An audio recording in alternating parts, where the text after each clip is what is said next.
नमो नमः मित्रों, संस्कृत जीवनों में आप सभी का स्वागत है। हम लोग अपनी साहित्य की कक्षा में उपस्थित हैं, जिसके अंतर्गत भर्तृहरिकृत नीति शतकम ग्रंथ का अध्ययन हम लोग कर रहे हैं। तो अभी तक की कक्षाओं में हम लोगों ने कुल 17 श्लोकों का अध्ययन कर लिया है। आज उससे आगे के श्लोकों के साथ आप सभी के समक्ष उपस्थित है। तो आइए हम लोग हमारा अध्ययन आरंभ करते हैं। तो सबसे पहले जितने भी लोग हमारे साथ लाइव जुड़ चुके हैं, सभी लोग वीडियो की लिंक को अपने दोस्तों के साथ शेयर कर दें। और आप सभी से एक बात अवश्य कहना चाहूंगी कि आप लोग क्लास को बीच में मत छोड़ा कीजिए, क्योंकि जितने भी हमारे यहाँ पर श्लोकों का अध्ययन चल रहा है, व्याकरण टिप्पणियां चलती हैं या जो भी अर्थात जो भी अध्ययन चल रहा है, वो सभी परीक्षा की दृष्टि से बहुत महत्वपूर्ण है। क्योंकि अब हमारी जो भी परीक्षाएं होती हैं उनमें ज्यादातर कोई भी पंक्ति देकर उसमें आपसे संधि पूछ देते हैं, समास पूछ देते हैं, या फिर किस विभक्ति से यहाँ पर कौन सी विभक्ति है, किस सूत्र से विभक्ति है, इस प्रकार से प्रश्न अधिक पूछे जाते हैं। तो इसलिए आप लोग व्याकरणिक टिप्पणियों के साथ साथ अर्थात जो भी श्लोक है उसके अर्थ के साथ साथ व्याकरणिक टिप्पणियों को भी अत्यंत ध्यान से अवश्य पढ़ें। तो जो भी मित्र लाइव जुड़ चुके हैं, सभी लोगों ने वीडियो के लिंक को शेयर कर दिया होगा। तो आइए हम लोग हमारा 71वें श्लोक से अध्ययन आरंभ करते हैं और वीडियो को लाइक अवश्य किया कीजिए। साथ ही साथ आपके जो भी कमेंट हुआ करें उनको कमेंट करके अवश्य बताया कीजिए। तो आइए हम लोग हमारे 71वें श्लोक से अध्ययन आरंभ करते हैं। तो सर्वप्रथम वाचन करते हैं, पश्चात इसका अध्ययन करते हैं। इतः स्वपिति केशवः कुलमितस्ततीय दुषाम् मितश्च शरणार्थीनां शिखरिणां गणाशेरति इतोपि बड़वा नरसः समस्त संवर्तकै रहो वितत मूर्जितम भरशहम च सिंधोर वपु। अब जैसा कि हमारे यह जो श्लोक चल रहे हैं, यह सभी परोपकार पद्धति से ही लिए गए हैं। तो परोपकार पद्धति में तात्पर्य है जो दूसरों पर उपकार करे उसी को, अर्थात दूसरों पर किए जाने वाला उपकार ही परोपकार कहलाता है। तो इस श्लोक में भी जो वर्णन किया जा रहा है, वहाँ उदाहरण देते हुए भर्तृहरि जी ने बताया है कि जो महान लोग होते हैं, सज्जन व्यक्ति होते हैं, या जो परोपकारी जन होते हैं, उनके ऊपर कितना भी भार क्यों ना हो, या कितने भी उनके ऊपर भार आ जाए या अन्य कोई भी, तो वो सबको आश्रय देते हैं और किस प्रकार से उसके भार को सहन करते हैं। तो इसका एक उदाहरण देते हुए, अर्थात समुद्र के माध्यम से उदाहरण देते हुए भर्तृहरि जी बताते हैं। तो आइए जानते हैं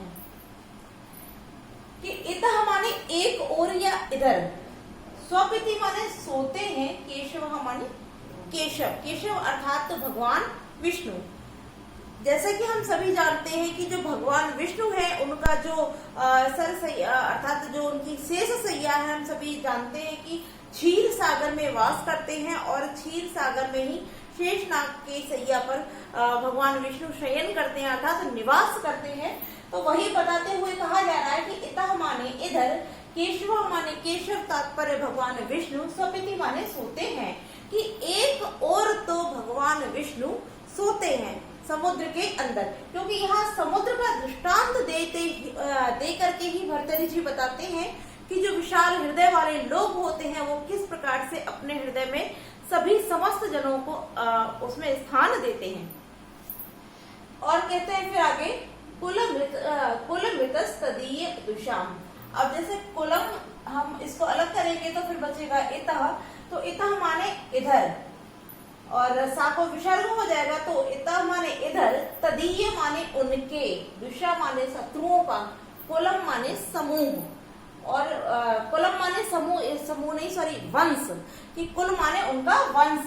स्वपिति क्रिया वही रहेगी, स्वपिति माने सोते हैं, कि एक और तो या इधर भगवान विष्णु सोते हैं और इधर उन्हीं के शत्रु, उन्हीं के किनके, तो भगवान विष्णु के जो शत्रु हैं, कौन, दैत्य इत्यादि। क्योंकि जैसा कि हम सभी जानते हैं कि जो भगवान शत्रु अर्थात भगवान विष्णु के जो शत्रु है, वो दानव इत्यादि जितने भी दानव हुए हैं, वह अधिकांश रूप से भगवान विष्णु के ही शत्रु होते हैं। तो इधर कहा जा रहा है कि एक इधर तो भगवान विष्णु सोते हैं और इधर उन्हीं के शत्रु, दुषा माने शत्रु, शत्रुओं का, कुलम माने कुल या वंश, स्वपिति माने सोता है, कि इस समुद्र में ही एक ओर तो भगवान भगवान विष्णु शेष सैया पर सोते हैं और एक ओर इधर क्या होता है, उन्हीं के जो शत्रु हैं, दैत्य हैं, राक्षस हैं, वह भी इस समुद्र में ही रहते हैं। जैसा कि यह भी कहा जाता है कि पाताल लोक में निवास होता है जो हमारे दैत्य असुरगण हैं। प्राचीन ग्रंथों में जैसा कि हम लोग अध्ययन करते चले आए हैं कि जो दैत्य इत्यादि होते हैं उनका निवास पाताल लोक में ही होता है। तो पाताल लोक जैसे समुद्र के नीचे ही माना जाता है। तो कि एक ओर तो भगवान विष्णु सो रहे हैं और दूसरी ओर इसी समुद्र के अंदर जो उनके शत्रु हैं, उनके शत्रुओं का समूह अर्थात वंश जो है, उनका संपूर्ण वंश सो रहा है। आगे कहते हैं, अब यहाँ माज दुशाम हो जाएगा, माँ से उधर पहुंच जाएगा तो यहाँ से फिर इतः बचा, सा को विसर्ग हो जाएगा, चा माने और इतः माने इधर, शरणार्थी नाम, शरण की इच्छा रखने वाले, शरणार्थी अर्थात शरण चाहने वाले। शिखरी नाम, शिखर कहते हैं पर्वतों को, कि इधर शरण की इच्छा रखने वाले शिखर नाम पर्वतों के गढ़ माने समूह, सेरते माने सोते हैं। अब इसको देख लेते हैं। जैसे कि हमारे एक श्लोक में हम लोग पहले भी अध्ययन कर चुके हैं, जहाँ कहा गया था कि इंद्र के द्वारा जो पर्वतों का पंख काटा जा रहा था वह श्रेष्ठ था, और मैनाक ने जब अपने पिता हिमालय को आपत्ति में देखकर उसका वहां से भाग जाना उचित नहीं था। तो यहाँ इसी दृष्टा अर्थात यही उदाहरण आ जाएगा कि जब इंद्र भगवान ने पर्वतों के पंखों को काटना आरंभ किया तो उससे भयभीत होकर जो पर्वतों के समूह थे उन्होंने भी क्या किया, उन्होंने भी समुद्र से जाकर वहां पर आश्रय मांगा, अर्थात वह भी समुद्र की शरण में गए जिससे कि उनके जो पंख थे काटे जा रहे थे वह ना काटे जाएं। और ऐसा भी हम लोग सभी जानते हैं कि एक पर्वतों के जो बहुत विशाल विशाल समूह हैं उनमें से कई विशाल समूह समुद्र के तट पर भी स्थित हैं। तो कि इधर शरण की इच्छा रखने वाले पर्वतों के समूह सोते हैं। आगे देखते हैं कि इतोपि, इता अपि, यानी कि इधर भी बड़वानल। अब बड़वानल क्या होती है? बड़वानल एक अग्नि होती है। जैसे कि हम जानते हैं कि 3 प्रकार की अग्नि होती है, बड़वानल, दावानल और जठराग्नि। ठीक है, तो इस प्रकार से जठराग्नि, बड़वाग्नि और दावाग्नि 3 प्रकार की अग्नि होती है। तो जो समुद्र में लगने वाली अग्नि होती है उसको बड़वानल कहते हैं। तो यहाँ उसी अग्नि के विषय में बताया जा रहा है कि बड़वानल, कि इधर भी बड़वानल, सह माने साथ, बड़वानल के साथ समस्त संवर्तकई, समस्त माने संपूर्ण या सभी, संवर्तकई, संवर्तक कहते हैं, संवर्तक मेघों के नाम है। जैसे पुष्पक और संवर्तक इत्यादि जब आप मेघदूत ग्रंथ का अध्ययन करेंगे तो वहाँ ये नाम दिए गए हैं। संवर्तक और पुष्पक आदि जो मेघ हैं उनके विषय में वर्णन किया गया है। अब यहाँ बात की जाए कि संवर्तक इत्यादि जो मेघ है वो किस प्रकार के मेघ है। तो यह जो मेघ है यह प्रलय करने वाले अर्थात तो प्रलयकारी मेघ जो है, तो वो कौन कौन संवर्तक इत्यादि जो मेघ है वो प्रलयकारी मेघ होते हैं। तो पुनः इसके अर्थ देखते हैं कि और इधर समस्त संवर्तक आदि, कैसे? प्रलयकारी संवर्तक आदि मेघों के साथ बड़वानल, बड़वानल भी स्थित है। अब देखते हैं पुनः इन 3 पंक्तियों का अर्थ हम पुनः देखते हैं। तो यहाँ क्या बता रहे हैं, क्योंकि यहाँ सिंधु, सिंधु तात्पर्य समुद्र के विषय में ही बात की जा रही कि समुद्र को भी साथ में बोलते चलते हैं कि इतः माने एक ओर या इधर, केशव भगवान विष्णु, स्वपिति माने सोते हैं, कि इस समुद्र के अंदर ही एक ओर तो भगवान विष्णु सोते हैं और इतः तदीय दिशाम कुलम, और इधर तदीय माने उनके अर्थात भगवान विष्णु के ही, दुशाम माने शत्रुओं का, कुलम माने वंश, स्वपिति माने सोता है, कि एक ओर तो समुद्र के अंदर भगवान विष्णु सोते हैं और उसी समुद्र के अंदर एक ओर उनके जो शत्रु हैं असुर इत्यादि उनके वंश भी सोते हैं, अर्थात वंश भी निवास करता है।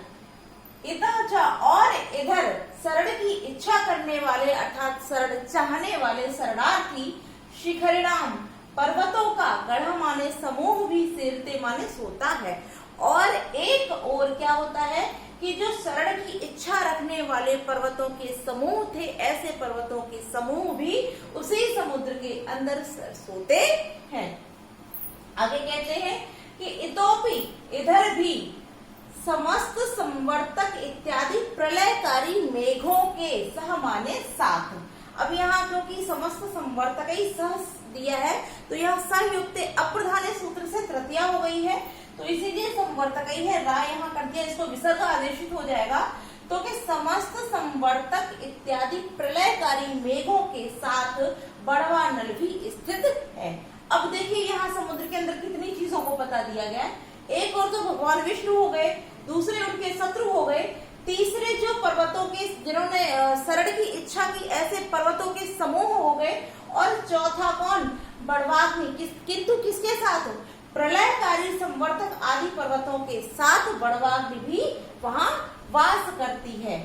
आगे कहते हैं कि सिंधो वपु, अर्थात सिंधु का शरीर, वपु माने होता है शरीर, तात्पर्य जो समुद्र का शरीर है, अहो माने आश्चर्य है कि सिंधु का शरीर वितत, विस्तृत, ऊर्जितम अर्थात ऊर्जावान या सुबल या बलशाली, भर सहम भार को सहने में सक्षम है। कि जो सिंधु का शरीर है अर्थात समुद्र का शरीर है वो कैसा है कि यह आश्चर्य की बात है कि इस सिंधु का, इस समुद्र का शरीर विस्तृत और सुबल होने के साथ साथ भार को सहने में भी सक्षम है। तो पुनः एक बार अर्थ को देख लेते हैं कि इस समुद्र के अंदर एक ओर तो भगवान विष्णु सोते हैं और इसी समुद्र के अंदर एक ओर उन्हीं के जो शत्रुओं का वंश है वह वंश सोता है। आगे कह रहे हैं कि और एक ओर शरण की इच्छा रखने वाले जो पर्वतों का समूह है उस पर्वतों का समूह गढ़ा अर्थात समूह भी सोता है। और आगे कहते हैं कि इतोपि, और इधर भी समस्त यानी कि सभी प्रलयकारी संवर्तक आदि मेघों के साथ बड़वा नल भी स्थित है। तो यह तो आश्चर्य की बात है कि इतने सभी लोगों को, अर्थात जैसा कि हम सभी जानते हैं कि भगवान विष्णु संपूर्ण जगत के पालन करता है और उनके अंदर संपूर्ण ब्रह्मांड समाया हुआ है। तो अब सोचिए कि जिस भगवान विष्णु के अंदर, उनके मुख के अंदर संपूर्ण ब्रह्मांड समाया हुआ है, ऐसे भगवान विष्णु को शरण देने वाला जो समुद्र है वह कैसा होगा, अर्थात उस समुद्र के अंदर ही जिनका निवास है और जिनके अंदर संपूर्ण ब्रह्मांड समाया हुआ है, तो इस समुद्र के शरीर ने कितना भार सहन कर रखा होगा। तात्पर्य कि यह तो आश्चर्य की बात है कि इस समुद्र का जो शरीर है वो विस्तृत और सुबल है, इसके साथ साथ भार को सहने में सक्षम भी है। तो भाव यह है कि जो व्यक्ति परोपकार करता है अर्थात जो दूसरों के हितों के बारे में सोचते हैं वह अपने आप को नहीं देखते कि हम कितने विशाल हैं, किंतु वह दूसरे के परोपकार में इतने लीन होते हैं कि वे अपनी क्षमता को इतना विस्तृत कर लेते हैं कि संपूर्ण संसार उनके परोपकार के नीचे अर्थात उनके आश्रय में आश्रय पा सकता है। अर्थ स्पष्ट हो गया होगा। तो अब यहाँ हम प्रश्न देख सकते हैं कि यहाँ से प्रश्न कैसे कैसे बन सकते हैं। सर्वप्रथम तो यहाँ प्रश्न यही बन सकता है कि यह जो संवर्तक नाम है यह किसके लिए कहा गया, अर्थात तो संवर्तक किसका नाम है। तो आप लोग ध्यान रखिए कि जो संवर्तक नाम के मेघ होते हैं अर्थात तो मेघों में से ही एक पुष्पक और संवर्तक इत्यादि नाम के मेघ होते हैं। अगर आपसे पूछा जाता है कि संवर्तक इत्यादि जो मेघ होते हैं वो किस प्रकार के मेघ होते हैं, दूसरा प्रश्न ऐसे भी पूछा जा सकता है कि संवर्तक इत्यादि मेघ किस प्रकार के या कैसे मेघ होते हैं। तो आप लोग ध्यान रखिए कि ये प्रलयकारी मेघ होते हैं। बड़वा नल आप जान ही गए कि समुद्र के अंदर लगने वाली जो आग होती है वो बड़वाग्नि होती है। और अब हम वैसे तो यहाँ और कोई हमें प्रश्न नहीं दिख रहा है साहित्यिक रूप से, तो आइए हम लोग यहाँ संधि इत्यादि जो व्याकरणिक टिप्पणियां हैं उनको देख लेते हैं। तो सर्वप्रथम यहाँ अगर देखते हैं, यहाँ लिखा हुआ हमारा स्वपिति ईश्वा कुलमिति कुलम धन इति, यहाँ मौन स्वर सूत्र से अनुस्वार संधि हो जाएगी। इतः धन तदी, तो जो इतः सा है इसको विसर्ग हो जाएगा, तब यहाँ विसर्ग संधि हो गई है। और तदीय शब्द की बात करें तो इसकी निष्पत्ति देख लेते हैं। तत् शब्द के बाद जब हम छ प्रत्यय का विधान करते हैं, जो कि हमारे तद्धित प्रत्यय के अंतर्गत आता है, छ प्रत्यय, इसका जब विधान करते हैं तो हमारा तदीय शब्द निष्पन्न हो जाता है। आगे देखते हैं, हमारा लिखा हुआ है दुषा, दुषाम, तो दुषाम को देख लेते हैं। द्विष धातु के साथ जब क्वेप प्रत्यय, कौन सा प्रत्यय है? क्वेप, क्वेप प्रत्यय का विधान करते हैं तो हमारा दुषाम शब्द निष्पन्न हो जाता है। और इसी प्रकार से यहाँ पर भी हमारी अनुस्वार संधि हो जाएगी और पुनः मितश्च जो लिखा हो, मिता धन चा, यहाँ पर भी हमारी विसर्ग संधि हो जाएगी। शरणार्थी नाम, शरण धन अर्थी नाम, यहाँ पर दीर्घ स्वर संधि हो जाएगी। और यदि हम इसकी निष्पत्ति की बात करें तो आइए इसको देख लेते हैं। शरण, शरण के साथ अर्थ है, अर्थ, और अर्थ के साथ ऋणी प्रत्यय का प्रयोग किया गया है। तो शरण धन अर्थ धन ऋणी के योग से यहाँ पर शरणार्थी शब्द बनता है। सुआदि की उत्पत्ति करके यहाँ हम जब षष्ठी व्यक्ति बहुवचन में करेंगे तो हमारा शरणार्थी नाम हो जाएगा। और इसी के साथ यहाँ पे शिखर नाम भी हो जाता है, क्योंकि यहाँ पर भी षष्ठी व्यक्ति बहुवचन ही प्रयोग हुआ है।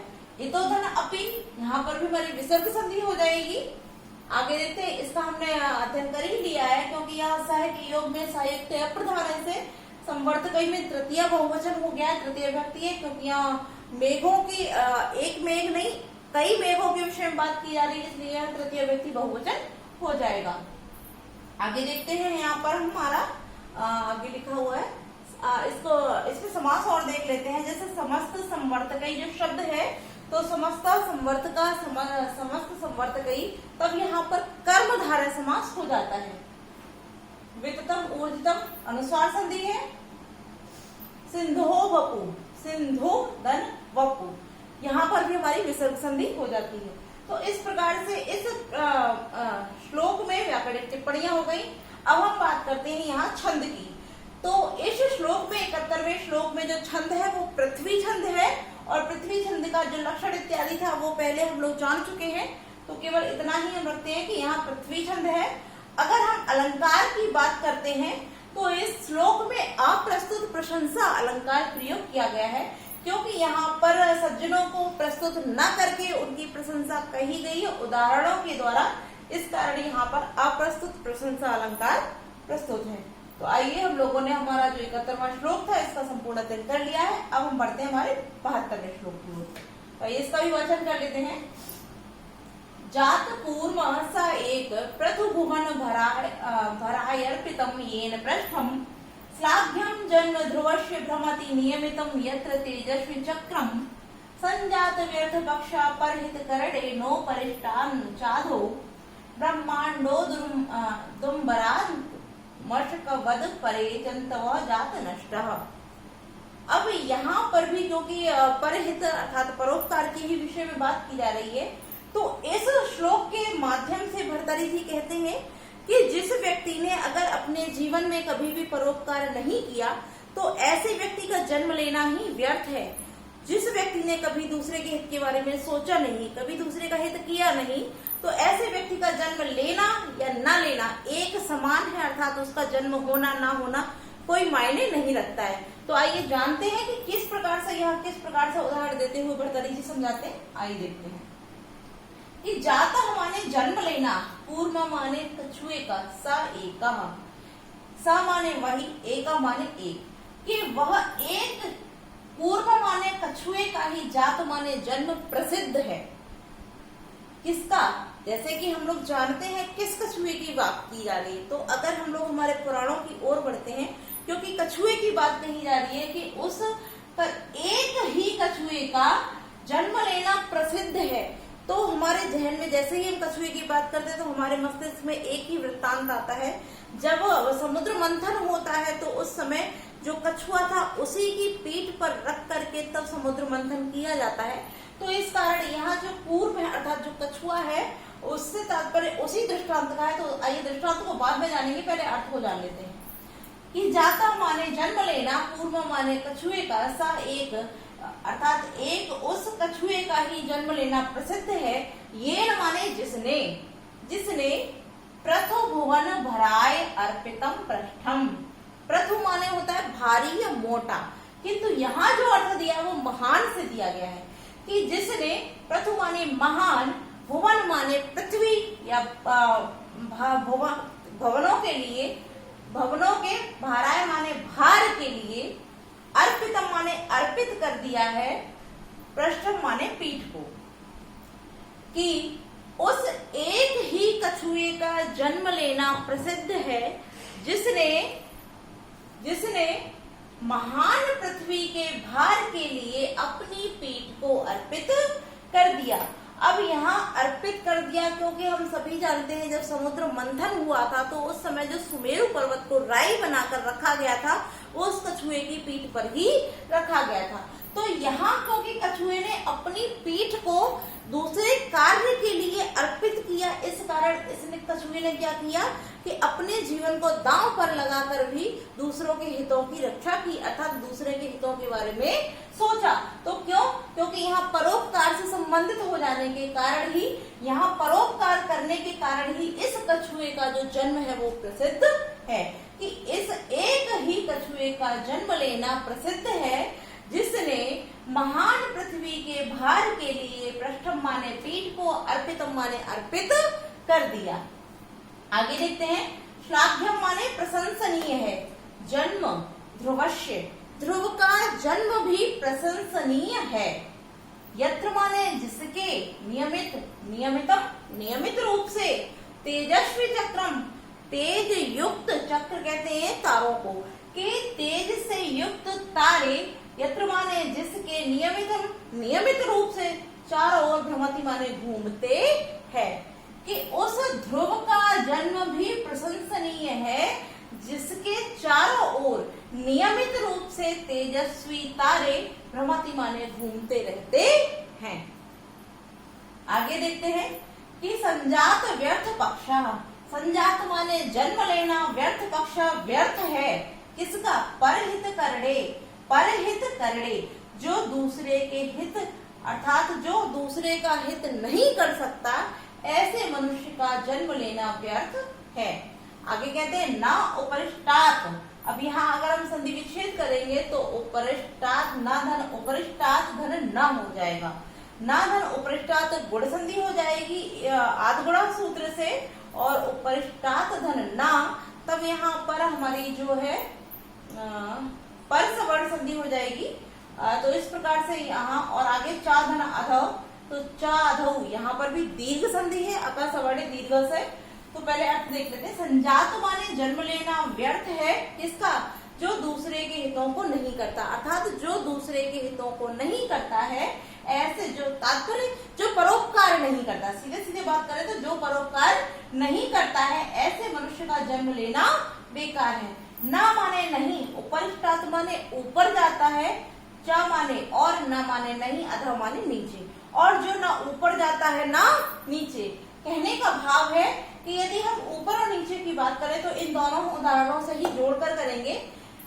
ऊपर की बात करें तो ध्रुव तारा जो है वो ऊपर आसमान में स्थित है, इस कारण कि ना तो वह ऊपर जाकर ही किसी का हित करता है और न कछुए के समान नीचे जाकर ही किसी का हित करता है। और चाहे इस प्रकार से भी कर लीजिए कि जब उसने नीचे अर्थात इस पृथ्वी पर जन्म लिया तब किसी का हित किया, और ना ही यहाँ से मृत्यु के पश्चात किसी का हित किया अर्थात मर गई। तो यहाँ ऊपर और नीचे के भाव को समझ गए होंगे कि ना तो ऊपर जाकर के हित करता है चा माने, और ना ही नीचे आकर के करता है। आगे देखते हैं, यहाँ से देखते हैं फिर अपरे, दा से हलंत हो जाएगा, फिर निकल के आ जाएगा अपरे। अपरे माने दूसरे, जंतव माने प्राणियों का, जात नष्ट, जात माने जन्म लेना और नष्ट माने नष्ट होना। नष्ट से तात्पर्य है कि मृत्यु होना, कि प्राणियों, दूसरे प्राणियों का जन्म लेना और मृत्यु होना भी क्या है? व्यर्थ है। अब किसका व्यर्थ है? जो परोपकार को नहीं करता है। तो इसके लिए अब एक उदाहरण देके बताते हैं कि किस प्रकार कि ब्रह्मांड उदुम्बरात अंतर मसक वद, कि ब्रह्मांड रूपी, उदुम्बर कहते हैं गूलर को, कि ब्रह्मांड रूपी गूलर के अंदर जो मशक वद अर्थात कीड़े के समान जो मशक होते हैं, कीड़े होते हैं, उनके समान ही दूसरे प्राणियों का जन्म लेना और मृत्यु हो जाना भी व्यर्थ है, बेकार है। पुनः अर्थ को देख लेते हैं कि एक उसी कछुए का जन्म लेना प्रसिद्ध है जिसने महान पृथ्वी के भार के लिए पीठ को अर्पित कर दिया, और ध्रुव का जन्म भी प्रशंसनीय है जिसके चारों ओर नियमित रूप से तेज से युक्त तारों का समूह भ्रमति माने घूमता है। अब यहाँ दो लोगों का ही जन्म अर्थात जन्म लेना सफल बताया है, एक जिसके चारों ओर तारे घूमते हैं और दूसरा जिसने अपने संपूर्ण जीवन को अर्थात जिसने अपनी पीठ को ही परोपकार के लिए अर्पित कर दिया। अब आगे कहते हैं कि जो दूसरों के हित अर्थात जो परोपकार को करने में सफल नहीं है, ऐसे लोगों का जन्म लेना ही व्यर्थ है, जो ना तो ऊपर जाकर करते हैं ना नीचे जाकर के करते हैं। ऐसे दूसरे, अब दूसरे को इसको यहीं से जोड़ देते हैं कि ब्रह्मांड रूपी गूलर के अंदर ब्रह्मांड रूपी गूलर के कीड़ों के समान ही दूसरे प्राणियों का जन्म लेना और मृत्यु को प्राप्त हो जाना भी व्यर्थ है। अर्थ क्लियर हो गया होगा। अब देखते हैं इसके भाव को। भर्तृहरि जी का कहना है कि जिस व्यक्ति ने जन्म लेने के पश्चात किसी दूसरे व्यक्ति का हित नहीं किया अर्थात परोपकार नहीं किया, तो ऐसे व्यक्ति का जन्म लेना बेकार ही होता है। अब वो जन्म ले या मृत्यु को प्राप्त हो जाए तो ना तो उसकी जन्म से ही कोई लाभ होता है, ना ही उसकी मृत्यु से कोई लाभ होता है। तो यहाँ जो उदाहरण देखिए बताते हैं कि गूलर के अंदर होने वाले जो कीड़े होते हैं उनका जन्म लेना और मर जाना व्यर्थ ही होता है, क्योंकि जिस कीड़े ने गूलर के अंदर जन्म लिया है वो कब जन्मा, उसने क्या किया और क्या करने के पश्चात वह मृत्यु को प्राप्त हो गया अर्थात मर गया, हमको इस चीज का ज्ञान भी नहीं हो पाता है। तो ऐसे ही जिन लोगों ने अपने जीवन में कभी कोई परोपकार का कर्म नहीं किया, तो ऐसे लोगों का जन्म लेना ही व्यर्थ होता है। अर्थ स्पष्ट हो गया होगा। तो अब यहाँ हमारे दो कथाएं हैं, एक कछुए की है, दूसरी ध्रुव की है, तो इसको बाद में देखेंगे। आइए पहले यहाँ प्रश्न देख लेते हैं। तो सर्वप्रथम यहाँ प्रश्न यही बन जाता है कि जो ध्रुव है उसके चारों ओर कौन कौन से तारे या किस प्रकार के तारे नियमित रूप से घूमते हैं। तो तेजस्वी चक्रम अर्थात तेज से युक्त जो तारे होते हैं, ऐसे तारों का समूह इस ध्रुव के चारों ओर घूमता है। यह प्रश्न घुमा करके भी पूछ सकते हैं कि तेजस्वी चक्रम अर्थात तेज से युक्त जो तारे हैं वो किसके चारों ओर नियमित रूप से घूमते हैं, तो हो जाएगा ध्रुवस्य अर्थात ध्रुव तारे के। दूसरा प्रश्न यह भी हो जाएगा कि महान पृथ्वी के भार के लिए किसने अपनी पीठ को अर्पित कर दिया, तो कूर्मा या फिर कछुए ने किसके लिए अपनी पीठ को अर्पित कर दिया, तो पृथु भुवन भराय अर्थात महान पृथ्वी के भार के लिए अपनी पीठ को अर्पित कर दिया। अब यहाँ इस प्रकार से भी पूछा जा सकता है कि ब्रह्मांड उदम्बर, इसकी जो अर्थात उपमा देकर के किसके समान कहा गया है, तो यहाँ पर आ जाएगा कि जो दूसरों का अर्थात जो परोपकार नहीं करता है, तो ऐसे व्यक्तियों की जो उपमा दी गई है वो गूलर के कीड़ों के साथ दी गई है। तो यहाँ यह तीन प्रश्न हमारे बन सकते हैं। आइए अब देखते हैं इसकी जो व्याकरणिक टिप्पणियां, वैसे तो कोई खास नहीं है, एक दो है, उनको देख लेते हैं। तो आप देख रहे हैं यहाँ पर सर्वप्रथम लिखा हुआ पृथु भुवन।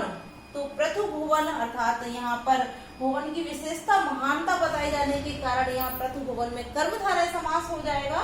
और भाराय शब्द जो है इसमें चतुर्थी व्यक्ति प्रयुक्त की गई। भाराय धन अर्पितम अकसवड़े दीर्घ से दीर्घ संधि हो जाएगी। आगे देखते हैं, ध्रुवस्य में षष्ठी व्यक्ति है, यह आप जान ही रहे होंगे। तेजस्वी चक्रम नहीं है कुछ। संजात व्यर्थ पक्ष, इसको देख लेते। संजात व्यर्थ पक्ष जो शब्द है यहाँ पर बहुब्रीहि समास प्रयुक्त किया गया है। अब परहित, परहित को तो हम कई श्लोकों में देख चुके हैं। परेशान हिता, परहिता षष्ठी तत्पुरुष समास हो जाएगा। और परहित करणे शब्द की बात करें तब भी यहाँ षष्ठी तत्पुरुष समास ही हमारा हो जाएगा। नाधन उपरिष्टात आदगुणा सूत्र से गुण संधि हो जाएगी। उपरिष्टात धन ना पर सवर्ण संधि हो जाएगी। चाधन अदो, फिर यहाँ पर हमारी दीर्घ संधि हो जाएगी। ब्रह्मांड धन उदम्बर, यहाँ पर भी आदगुणा सूत्र से गुण संधि हमारी हो गई है। मशक वध परे, आगे कुछ नहीं है। जंतवा जात नष्टा कुछ भी नहीं है। अब तो इस प्रकार से इसकी व्याकरणिक टिप्पणियां हैं। अब हम छंद की बात कर लेते हैं। तो इस श्लोक में स्त्रग्ध्रा छंद है।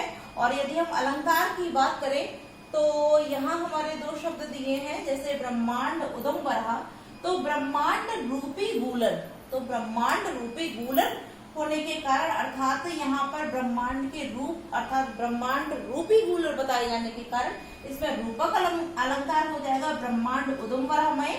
और यदि आपसे आगे की लाइन में पूछा जाता है कि इसके समान ही इनका, क्योंकि आगे जैसे हमने बताया कि ब्रह्मांड रूपी कीड़े के समान ही इन प्राणियों अन्य प्राणियों का जन्म और मृत्यु कैसी है, व्यर्थ है, तो यहाँ समानता बताए जाने के कारण फिर यहाँ पर हमारा उपमा अलंकार हो जाता है। तो ब्रह्मांड उदुम्बरः में रूपक अलंकार है और पूरी पंक्ति देकर आपसे पूछा जाता है तब यहाँ पर हमारा उपमा अलंकार हो जाता है। तो वैसे तो हमने सोचा था कि तीनों श्लोकों का अध्ययन कर लेंगे, किंतु दो ही श्लोक हमारे बहुत लंबे खिंच गए हैं और जैसा कि हमारी जो दो कथाएं थी वह भी रह गई हैं, तो इन दोनों कथाओं को हम कल की कक्षा में देखेंगे। तो आज के लिए हम लोग इतना ही रखते हैं और आप सभी को वीडियो पसंद आई तो वीडियो को लाइक अवश्य करें, कमेंट करके अपने सुझाव अवश्य दिया करें। आज के लिए इतना ही, कल की कक्षा में आगे के श्लोकों के साथ उपस्थित होंगे। नमो नमः मित्रों।